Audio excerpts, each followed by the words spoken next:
ವೇದಿಕೆ ಮೇಲಿರುವಂತಹ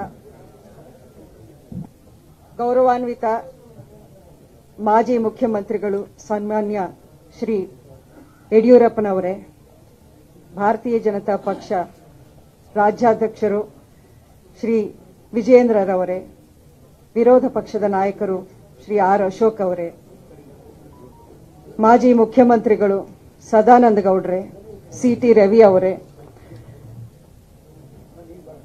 ಮಂಡ್ಯ ಜಿಲ್ಲೆಯ ಮೊದಲ ಭಾರತೀಯ ಜನತಾ ಪಕ್ಷದ ಶಾಸಕರು, ಮಾಜಿ ಸಚಿವರು ನಾರಾಯಣಗೌಡ್ರೆ, ಜನಾರ್ದನ್ ರೆಡ್ಡಿ ಅವರೇ, ಶಿವರಾಮೇಗೌಡರವರೇ, ರಾಜೇಶ್ ಜಿ ಅವರೇ, ಮುನಿರತ್ನರವರೇ, ಮಂಡ್ಯ ಜಿಲ್ಲಾಧ್ಯಕ್ಷ ಡಾಕ್ಟರ್ ಇಂದ್ರೇಶ್ ಅವರೇ, ಮಂಡ್ಯ ಜಿಲ್ಲೆಯ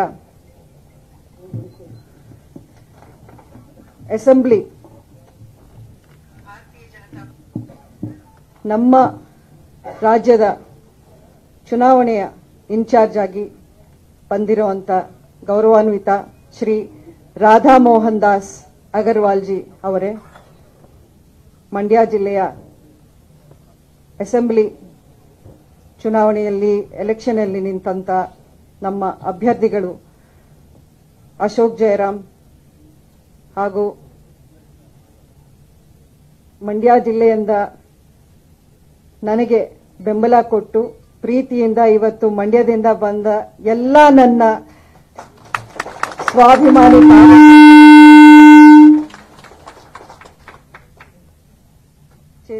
ಚೇತನ್ ಗೌಡ ಹಾಗೂ ಎಲ್ಲ ಗಣ್ಯರಿಗೂ ಎಲ್ಲ ಸದಸ್ಯರಿಗೂ ನನ್ನ ಆತ್ಮೀಯ ನಮಸ್ಕಾರಗಳನ್ನ ಮೊದಲನೇದಾಗಿ ತಿಳಿಸಕ್ಕೆ ಇಷ್ಟಪಡ್ತೀನಿ.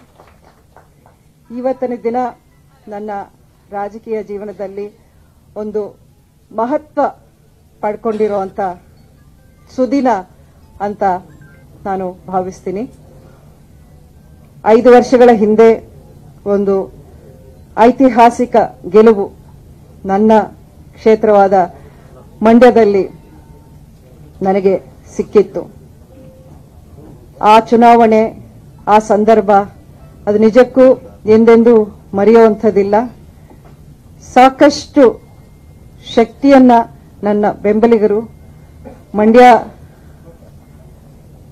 ಅಂಬರೀಶ್ ಅಭಿಮಾನಿಗಳ ಒಂದು ಬಳಗ ನನ್ನ ಜೊತೆಯಲ್ಲಿ ಬೆನ್ನೆಲುಬಾಗಿ ನಿಂತು ನನಗೆ ಆವತ್ತಿನ ದಿನ ಸಹಕಾರ ಕೊಟ್ಟರು. ಜೊತೆಗೆ ಭಾರತೀಯ ಜನತಾ ಪಕ್ಷವು ನನಗೆ ಬಾಹ್ಯ ಬೆಂಬಲವನ್ನು ಕೊಟ್ಟು ಸಾಕಷ್ಟು ಶಕ್ತಿಯನ್ನು ಆವತ್ತಿನ ದಿನ ನಾನು ತುಂಬಿದೆ. ಸನ್ಮಾನ್ಯ ಪ್ರಧಾನಮಂತ್ರಿ ಶ್ರೀ ನರೇಂದ್ರ ಮೋದಿ ಅವರು 5 ವರ್ಷದ ಹಿಂದೆ ಮೈಸೂರಿಗೆ ಬಂದ ಸಂದರ್ಭದಲ್ಲಿ ಆವತ್ತಿನ ದಿನ ನಾನು ಪಕ್ಷದಲ್ಲಿ ಇರಲಿಲ್ಲ, ಒಬ್ಬ ಪಕ್ಷೇತರ ಅಭ್ಯರ್ಥಿಯಾಗಿ ನಾನು ಸ್ಪರ್ಧೆ ಮಾಡುತ್ತಿದ್ದೀನಿ. ಆದ್ರೂ ಅವರು ನನ್ನ ಪರವಾಗಿ ಮತಗಳನ್ನ ಕೇಳಿ ಸಹಕಾರವನ್ನ ಕೊಡಿ ಅಂತ ಜನರಲ್ಲಿ ಪ್ರಚಾರ ಮಾಡಿದ್ದನ್ನ ನಾನು ಎಂದೆಂದಿಗೂ ಮರೆಯುವಂಥದ್ದಿಲ್ಲ. ಅಂಬರೀಶ್ ಅವ್ರಿಗೂ ಆವತ್ತಿನ ದಿನ ಅವ್ರು ಸಲ್ಲಿಸಿರುವಂತ ಗೌರವ ಅವರ ಅಭಿಮಾನಿಗಳೆಲ್ಲರೂ ಇವತ್ತಿಗೂ ನೆನಪಿಟ್ಕೊಂಡಿದ್ದಾರೆ. ಅಷ್ಟೇ ಅಲ್ಲ, ಈ ಒಂದು 5 ವರ್ಷಗಳ ಪ್ರಯಾಣ ನಂದು ಪಾರ್ಲಿಮೆಂಟ್ ಅಲ್ಲಿ ನಾನು ಸಾಕಷ್ಟು ಕಲ್ತಿದ್ದೀನಿ, ಸಾಕಷ್ಟು ಅನುಭವ ನನಗೂ ಆಗಿದೆ. ಅಂಬರೀಶ್ ಅವರು 25 ವರ್ಷಗಳು ಕಾಂಗ್ರೆಸ್ ಪಕ್ಷದಲ್ಲಿ ಇದ್ದಂತವರೇ. ಸೊ ನಾವು ಆ ಒಂದು ದೃಷ್ಟಿಕೋನದಿಂದಾನೇ ರಾಜಕೀಯವನ್ನ ದೂರದಿಂದ ನೋಡ್ಕೊಂಡು ಬಂದವರು. ಆದ್ರೆ ನಾನು ಪಾರ್ಲಿಮೆಂಟ್ಗೆ ಬಂದ ನಂತರ ನನಗೆ ಸಾಕಷ್ಟು ಒಡನಾಟ, ನನಗೆ ಮಾರ್ಗದರ್ಶನ, ಇವತ್ತು ಸದಾನಂದ ಗೌಡರು ನನ್ನ ಜೊತೆಲಿ ಪಕ್ಕದಲ್ಲಿ ಕೂತಿದ್ದಾರೆ, ಸಾಕಷ್ಟು ಮಾರ್ಗದರ್ಶನ ಹಿರಿಯರು ಭಾರತೀಯ ಜನತಾ ಪಕ್ಷದ ನಾಯಕರಿಂದ ನನಗೆ ಸಿಕ್ಕಿದೆ. ಅದೆಲ್ಲದಕ್ಕೂ ನಾನು ಇವತ್ತು ಧನ್ಯವಾದಗಳನ್ನು ನಾನು ಹೇಳಲೇಬೇಕು. ಯಾಕೆಂದ್ರೆ ಅದೇ ನನಗೆ ಒಂದು ಸ್ಫೂರ್ತಿ, ಒಂದು ಮಾರ್ಗದರ್ಶನವಾಗಿದೆ. ಮುಖ್ಯವಾಗಿ ಹೇಳಬೇಕು ಅಂದ್ರೆ ನನ್ನ ಇನ್ಸ್ಪಿರೇಷನ್ ಅಂತ ಹೇಳೋಕೆ ಇಷ್ಟಪಡ್ತೀನಿ.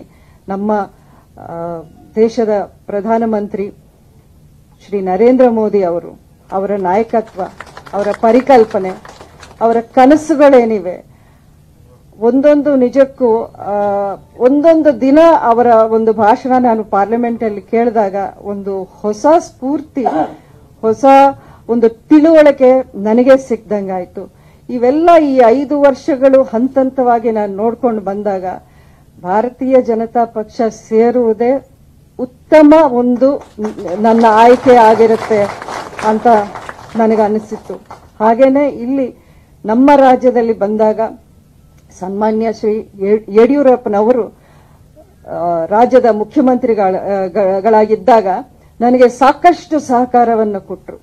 ನಾನು ಅವರು ಮುಖ್ಯಮಂತ್ರಿಯಾಗಿ ಚಾರ್ಜ್ ತಗೊಂಡ ನೆಕ್ಸ್ಟ್ ಡೇನೆ ಅವರು ಡೆಲ್ಲಿಯಲ್ಲಿ ಒಂದು ಸಭೆಯನ್ನ ಕರೆದಾಗ ಫಸ್ಟ್ ಕರೆದು ಕೇಳಿದ್ರು, ನಿಮ್ಮ ಜಿಲ್ಲೆಯಲ್ಲಿ ಏನ್ ಸಮಸ್ಯೆ ಇದೆ ಹೇಳಿ, ನಾನೆಲ್ಲ ಮಾಡ್ಕೊಡ್ತೀನಿ ಅಂತ. ನಾನು ನನ್ನ ಜಿಲ್ಲೆಯ ಮೈಶುಗರ್ ಕಾರ್ಖಾನೆ ಒಂದು ನೀವು ಅದನ್ನ ಏನಾದ್ರೂ ಮಾಡಿ ನೀವು ಓಪನ್ ಮಾಡಿಸ್ಲೇಬೇಕು, ಎಷ್ಟೋ ವರ್ಷಗಳಿಂದ ಸ್ಥಗಿತಗೊಂಡಿತ್ತು ಅಂತ ಹೇಳಿದಾಗ ಅವರು ಒಂದು ದೃಢ ನಿರ್ಧಾರವನ್ನು ತಗೊಂಡು ಅಧಿಕಾರಿಗಳನ್ನ ಕರೆದು ಸಾಕಷ್ಟು ಸಭೆಗಳನ್ನ ಮಾಡಿ ಅದಕ್ಕೆ ಪೂರಕವಾಗಿ ಒಂದಷ್ಟು ಕ್ರಮಗಳನ್ನ ಅವರು ತಗೊಂಡ್ರು.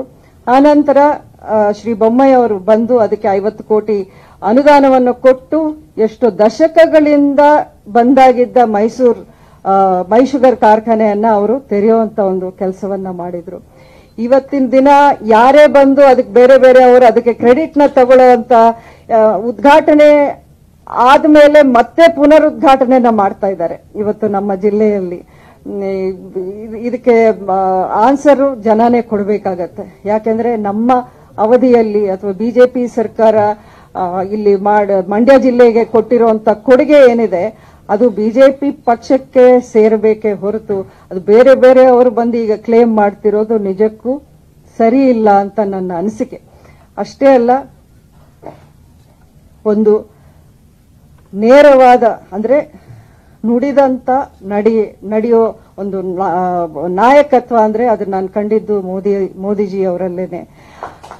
ಆ ನೇತೃತ್ವದಲ್ಲಿ ನಾವು ಈಗ ಅವರು ಹೇಳ್ತಾ ಇರೋದು ಅವರ ಕನಸೇನಿದೆ ಅದು 2047ಕ್ಕೆ ಅಂದ್ರೆ ಸ್ವಾತಂತ್ರ್ಯ ಪಡೆದು 100ನೇ ವರ್ಷಕ್ಕೆ ನಮ್ಮ ದೇಶವನ್ನ ಯಾವ ರೀತಿ ಅವರು ನೋಡ್ತಾ ಇದ್ದಾರೆ ಆ ಕನಸಿಗೆ ನಾವೆಲ್ಲ ಕೈ ಜೋಡಿಸಿ ನಾವೆಲ್ಲ ಕಷ್ಟಪಟ್ಟು ನಮ್ಮ ದೇಶ ನಮ್ಮ ಸಮಾಜ ಒಳ್ಳೆ ರೀತಿಯಲ್ಲಿ ನಾವು ನಿರ್ಮಾಣ ಮಾಡಬೇಕು ಅನ್ನೋ ಒಂದೇ ಒಂದು ಆಸೆ ಇಟ್ಕೊಂಡು ನನಗೆ ನನ್ನ ಭವಿಷ್ಯದ ಬಗ್ಗೆ ಚಿಂತೆ ಇಲ್ಲ. ನೀವು ಸಾಕಷ್ಟು ಪ್ರಶ್ನೆಗಳನ್ನ ನನಗೆ ಇಷ್ಟು ತಿಂಗಳನ್ನು ನೀವು ಕೇಳ್ಕೊಂಡು ಬಂದ್ರಿ ಮಾಧ್ಯಮದವರು. ನನ್ನ ಭವಿಷ್ಯಕ್ಕಿಂತ ನನ್ನ ಜಿಲ್ಲೆ, ನನ್ನ ದೇಶ, ನನ್ನ ರಾಜ್ಯ ಇದು ನನಗೆ ಮುಖ್ಯ. ಈ ಒಂದು ಉದ್ದೇಶ ಇಟ್ಕೊಂಡು ಇವತ್ತು ನಾನು ಅಧಿಕೃತವಾಗಿ ಭಾರತೀಯ ಜನತಾ ಪಕ್ಷವನ್ನ ಸೇರೋದು ನನಗೆ ಅತ್ಯಂತ ಹೆಮ್ಮೆ ಹಾಗೂ ಸಂತೋಷದ ವಿಷಯವಾಗಿದೆ. ಮುಂದಿನ ದಿನಗಳಲ್ಲಿ ಪಕ್ಷದ ವತಿಯಿಂದ ಪಕ್ಷದ ಸದಸ್ಯರು, ಪಕ್ಷದ ಕಾರ್ಯಕರ್ತರು, ಹಿರಿಯ ನಾಯಕರು ನಿಮ್ಮೆಲ್ಲರ ಒಂದು ಸಹಕಾರ, ಆಶೀರ್ವಾದ ನನಗೆ ಇರುತ್ತೆ ಅಂತ ನಾನು ಆಶಿಸ್ತೀನಿ. ಹಾಗೆ ಮಾಧ್ಯಮದ ಮಿತ್ರರು, ನೀವು ಈ 5 ವರ್ಷಗಳ ಕಾಲ ನನಗೆ ಸಾಕಷ್ಟು ಮೀಡಿಯಾ ಸ್ಪೇಸ್ನು ಕೊಟ್ಟಿದ್ದೀರಾ. ಅದಕ್ಕೆ ನಿಮ್ಮ ಬೆಂಬಲಕ್ಕೆ ನಿಮಗೂ ನಾನು ಧನ್ಯವಾದಗಳನ್ನ ಹೇಳ್ತಾ ನನ್ನ ಮಾತನ್ನು ಮುಗಿಸ್ತೀನಿ. ಜೈ ಹಿಂದ್, ಜೈ ಕರ್ನಾಟಕ, ಜೈ ಭಾರತೀಯ ಜನತಾ ಪಕ್ಷ. TV12 ಕನ್ನಡ, ಇದು ಕನ್ನಡಿಗರ ಧ್ವನಿ.